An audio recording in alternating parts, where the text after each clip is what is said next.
adalah iki menungsane. Sing wani nantang karo Begawan Durna. Ora ngilo karo gitoke, ora mawas karo kahanane dhewe. Ing ngatasé mung ketibal 17 kowe iki mung batur, kowe iki mung kere. Kowe iki mung wong loro saudon telu saurupan. Lah kok wani nantang karo Begawan Durna ora ngerti kondang karo Begawan Durna iki pendhita kondang monyor-monyor.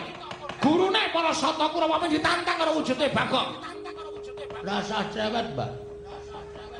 Nang kene iki ditemtokke kowe apa aku sing tekaning pati. Wah, dalah ora wawo.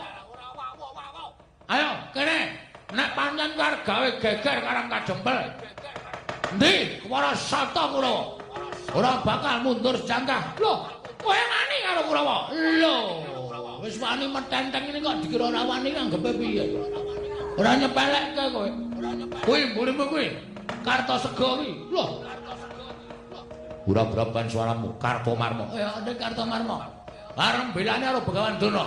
Dursasana, Surtayu, Kartipeya, Durgempa, Durmagati kon maju ngambyok ora bakal tak tinggal loncat. Lumo digawe becik. Wis jelek nyawang gelaring jagat eseming rembulan kepengin tenganing mati kowe Bagong. Mati iki ning astane Gusti. Matine Bagong ora perkara saka tangane Kurawa tandani, Mbak. Kowe pendhita kurang pengalaman. Pendhita ora ngerti falsafah urip. Sing jeneng mati urip iki ning tangane Gusti. Gusti ki sing paring penguripan karo menungsa, Gusti sing menang mateni karo menungsa, dudu Begawan Durna, dudu Kurawa. Iso bengi iki aku menang karo Kurawa? Lho, moncen. Nek Gusti ngeparengake.